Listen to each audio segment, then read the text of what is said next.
Chuutsqa Rorick is a Hesquiaht First Nations woman and founding member of the grassroots organization Hesquiaht Language Program. Chuutsqa completed a 3-year mentor apprenticeship with Hesquiaht speakers Lawrence Paul and Angela Galagos from 2010 to 2013. Since then, she's hosted an immersion space for families for 2 years with fluent speakers Maggie Ignis and Julia Lucas. Chuutsqa doctoral research focuses on revitalizing Hesquiaht language. She trains and supports a number of mentor apprenticeship teams in BC and Canada. She also teaches the Hesquiaht language alongside 9 fluent speakers on Zoom every Monday and Wednesday. And here she is. Welcome to the show. Hello, chadas. Hi, thank you for being here. I really appreciate it. Oh, thank you for inviting me here. I'm really pleased to join you today. That's awesome. Now, just as a heads up, you had reached out to me on Facebook and kind of invited me to this language lesson that you do on Zoom. So thank you so much for inviting me. And right off the bat, I need to let you know like how impressive it is to be in that space and not almost hear not a lick of English. Like I thought that was really amazing. I think you do a really good job with this class. So thank you so much for letting me be a part of it. The language content in that class is really due to the 9 fluent speakers who are all born in the 1930s and the 1940s, who are Zooming twice a week with Yes. all of the students. So all of the language that is spoken in there was learned by them when they were growing up way back in the 30s and 40s. So it's a really good class. Can you tell me how significant it is? Like you have 9 fluent speakers on there, and I think they know how to use Zoom better than me, first of all. Like it's impressive that you can get people that didn't grow up with the technology to get on there and do these lessons. It's amazing. Yeah, and these are our biggest stars of the Hish-kwee-ut community, right? They're the people that grew up straight into fluent speaking Hish-kwee-ut families and communities surrounded by the language before they went to residential school. And uh, and they've been involved for quite a long time in responding to calls to come and share and teach language. As far as Hesquiaht Language Program, they are the drivers of whatever language direction that we take.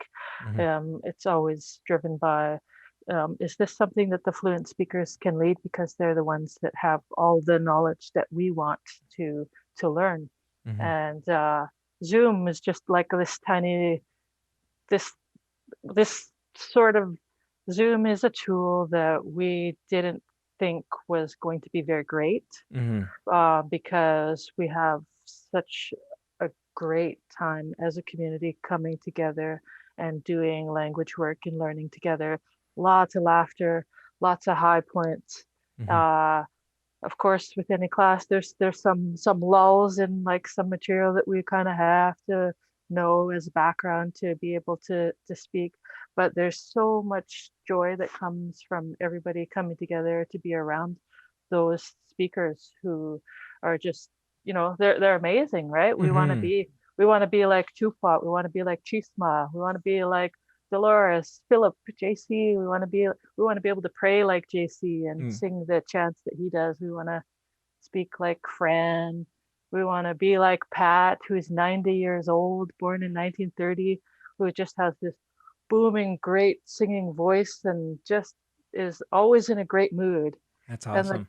yeah, and That's so he's cool. a leader of so many people, right? Because we're all related within Heshkwit.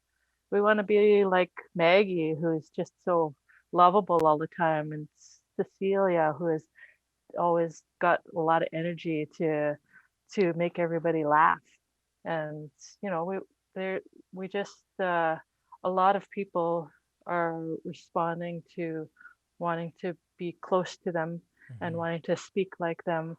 And it's actually turned out to be a really great tool that took a few months. Like we started in the summer uh, of last year with our first Zoom summer class, and we didn't have like full participation from all of the fluent speakers yet.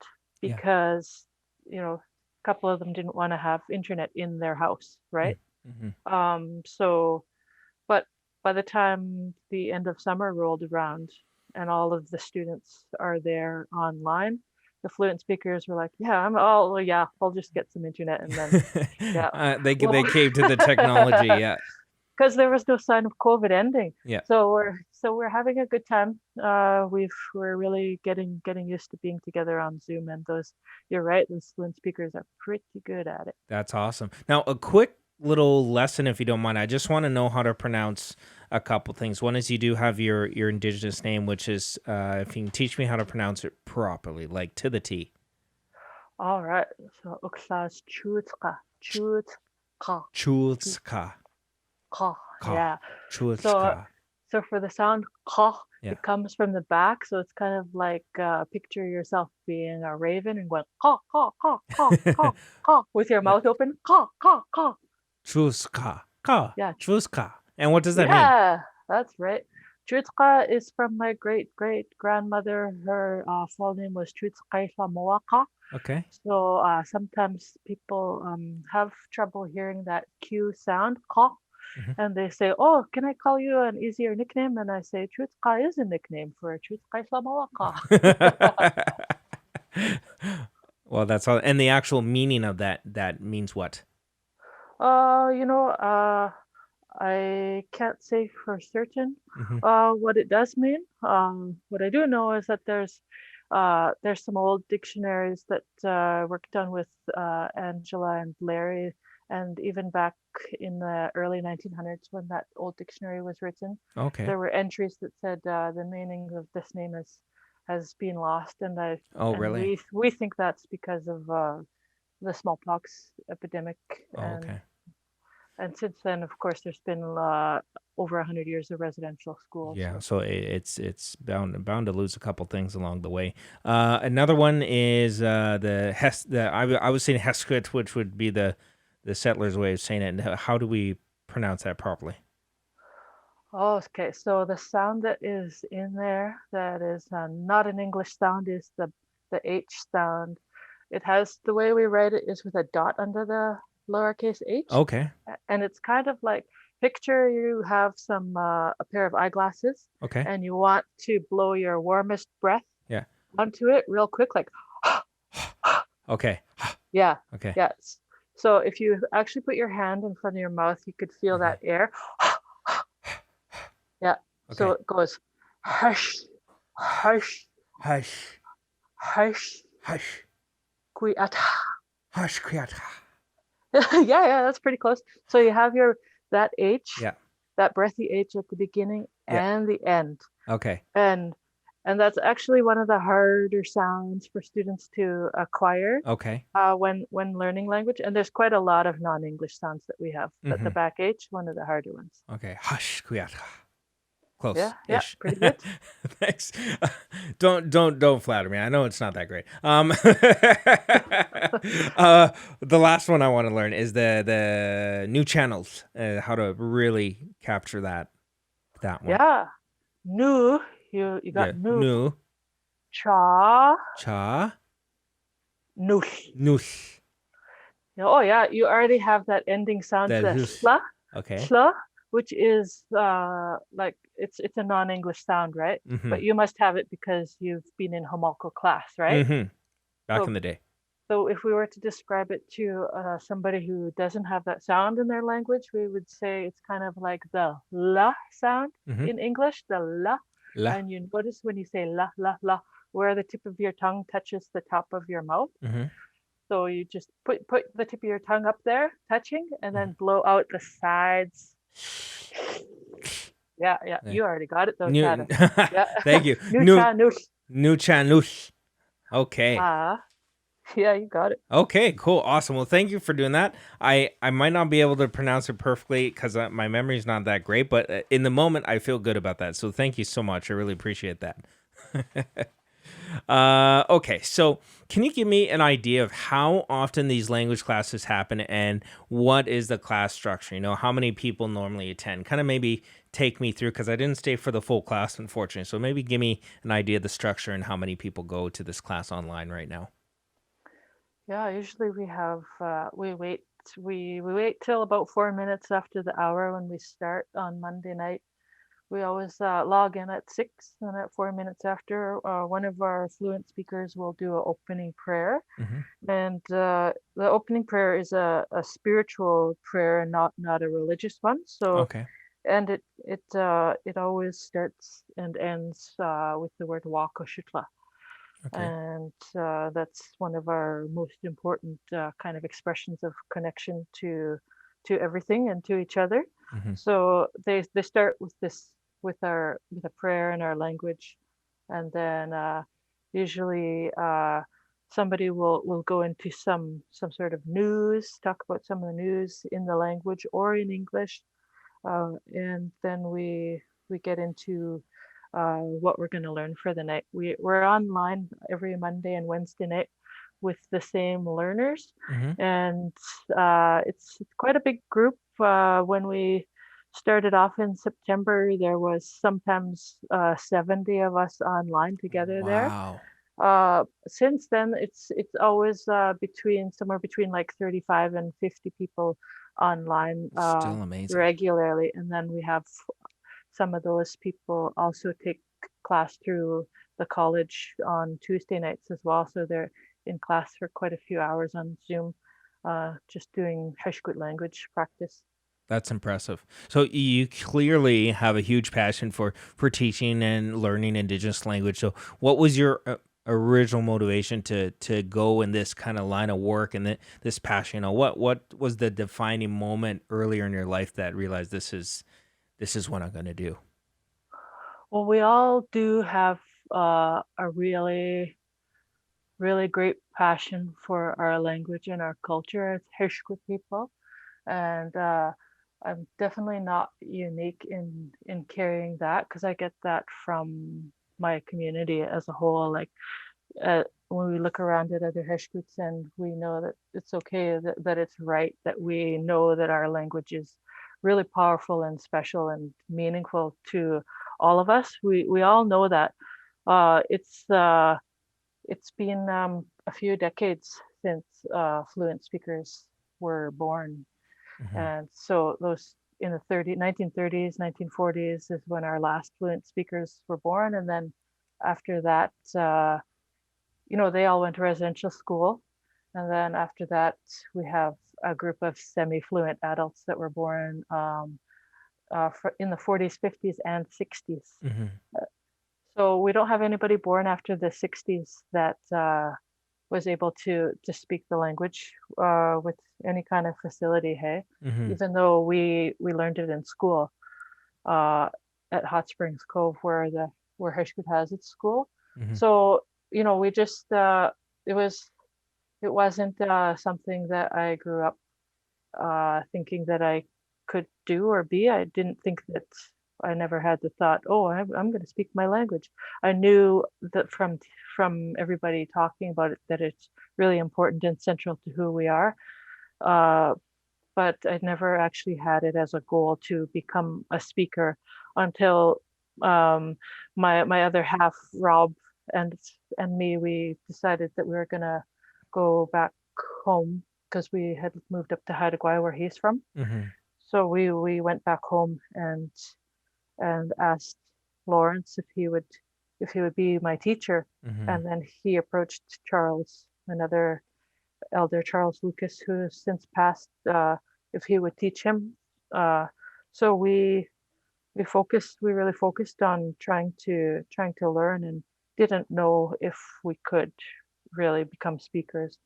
But it was through sort of the mentor apprentice, the hours and the focus that that program offered to us to be with mentors was really the made the big difference in actually being able to start becoming a speaker. And I found in the beginning there that I was, even though I was able to start speaking, I knew way less than a lot of people from Heshkwit, even though I could speak more. Hmm. And that's really like a real tragic uh, side effect of residential school and being raised in that institution.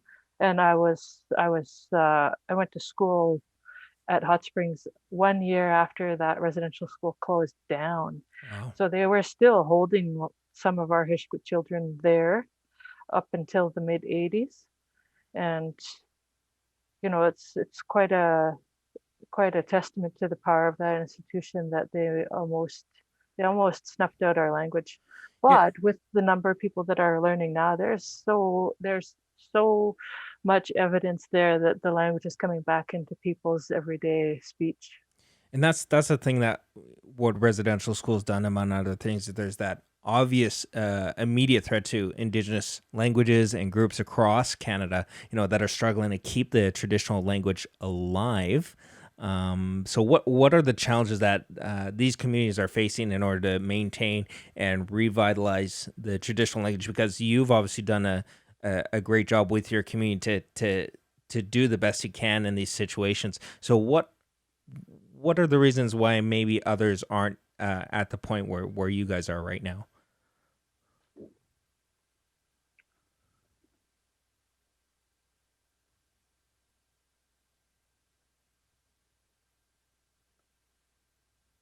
Well, I I can only really guess about my own experience within Hish-kwee as a Hish-kwee person. Uh, I think that the reason why a lot of none of none of the people who were born in the past few decades had sort of access to listen to fluent speakers around them is the reason why we couldn't speak our language, and it was none of our faults for being born into the situation where we didn't have that access to the Mhm. language.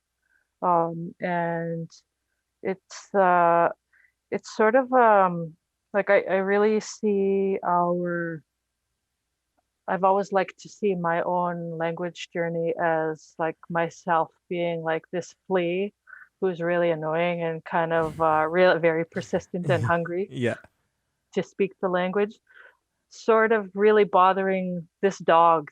yeah. and Like the and crow you're the mentioning later. Ka ka yeah, ka yeah. ka. Yeah, that's right. So the fluid speakers are these great, powerful dogs running around, having a good time, and all of us learners are these very persistent and sometimes annoying fleas Hmm. that that are just part of the dog's experience, and Yeah. we have this power to, because of our heritage and our ancestry, we have this power to grow and to transform into what we want to be, and we're always together taking care of each other, and we're all part of the same experience as Hish-kwee people, and it's really nice to be part of that.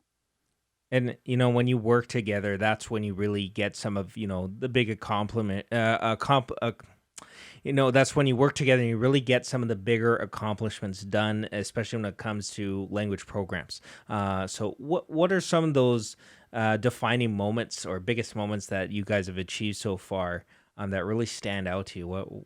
What's really what's really the shining star of what you guys have accomplished right now? Yeah, we have a really nice group of fluent speakers who have been gathering once or twice a year since 2014 to have a Hesquiat language gathering. And it was a very nice surprise to everyone that on January 1st, 2020 last year, there was a huge increased interest of people coming to join those gatherings to learn from the elders. And it never stopped. It just kept coming and coming. There was more and more people. Suddenly in 2020, people allowed themselves the time to come in and join with those fluent speakers and become language learners. Hmm. So, and that continued through COVID as well, moving into online. And we ended up doing a whole language month as well in January and February. We Wow. did 140 hours of language instruction Well, it with the sounds like a fluent speakers, language and triathlon. it was. It totally was. And so then right after that, the COVID lockdown was upon us, and we sort of didn't really start up again until we tried the summer Zoom. Hmm. And it's been pretty stable with the interest and the community members coming to just support and hold each other up, and to really try to echo those voices that we hear of those elders that are teaching us. What do you see in the future? Like if we're able to beam ourselves ahead 30 years, 40 years, and you sit in on your couch and participating or looking at what was done. What does the perfect Indigenous speaking world look like to you? Like, what does it look like? What's the end goal for you? Well, I think right now of importance is that our semi-fluent speakers are a little bit younger than the fluent speakers, but they have also a lot of knowledge about what it means to be Hish-kwee-ut, to think as a Hish-kwee person, um, and the speaking as a Hish-kwee person is something that isn't really active at this point Hmm. for that generation.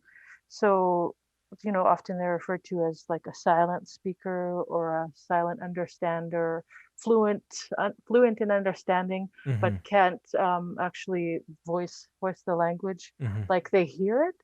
I think we could probably learn from some other communities' examples of how their voices can become active again in speaking what they understand, because I think it's really important for that generation to be able to teach and share to their younger family members, because we're all very interested to hear what it is they have in their experience and knowledge. And that's what we want to continue as part of our own ancestral patterns, is that we want to keep on learning from the eldest of our community. Well, I think you're creating, a perfect path for it. If you already got the platform there, whether it's online or in person, those people that can understand but maybe not voice it out, maybe that's a good starting point for them. Is being in the comfort of their own home and seeing those nine fluent speakers, going out of their comfort zone, getting internet and sharing online, and then maybe that will trigger something for them to maybe push themselves to really speak. At least in my opinion, that's what I think. Yeah, I agree with you. Yeah. So you obviously dedicate a lot of your spare time to these two different language resources centers or language classes online. And I did check online. There's a lot of free informations and lessons on how to start. So can you maybe mention those couple websites that you maintain or are part of online? Because I saw there's a bunch of links in there. And for somebody like myself or somebody maybe in your tribe or in your community that want to maybe get started who haven't already, where do you start? Yeah, the voices of these fluent speakers are at firstvoices.com under the Hesquiaht archive. Mhm. And we have our own grassroots website, hesquiahtlanguage.org, that has links to a bunch of different sound clouds and grammars and dictionaries that you can all download for free. Everything's free because everyone should have access to learn their language. Hmm. That's awesome. And do you find a lot of people are using those resources when they're not like? Do you refer to those places when you're doing your lessons? Like, hey, if you want to learn about this later, you can hop onto this site. Do you find you're directing people there? Yeah, but more so creating lessons for every day of class. I'm working all day to create a new lesson Yeah. to correct in class with the elders, Mhm. and then at the end of class we email out the whole written lesson so everybody can review. And yeah, often we that also feeds into the stuff that we record and put onto the First Voices site. So, actually, one more thing, just before I let you go, that reminds me. When I was looking, I was in the lesson that you invited me to. You were sharing your screen, and you had some images, and then the word underneath. But you can adjust your keyboard to type the language.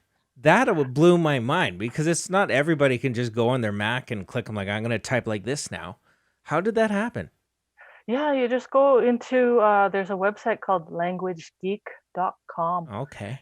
and you can go and download a lot of different languages of the Americas. Keyboards are on there. Oh, so that's more And yeah, accessible than I thought.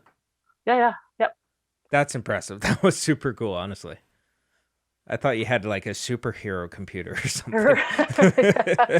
Just using that Hesquiaht magic. Exactly. I'm teaching it so my laptop just knows I need it. One day I was like, Creator, I pray that you just give me the power to type in our language. And then just boom, just like that. Your next firmware update, it was listening to you, right from the cloud, right? Yeah. Okay. Well, Chuutsqa, thank you so much for taking some time out of your day and talking about what you do in your community. Sounds like you're very proud of what you do and that you all work together, and it's a collective effort to keep your language alive. So I appreciate you taking your time out of your day to talk to me, and thank you for being on our native land. Oh, thank you for having me. I really appreciate having the conversation with you, and I really am proud of all of the people who are learning and teaching Hish-kwee-ut language right now. Beautiful. Thank you. Chue.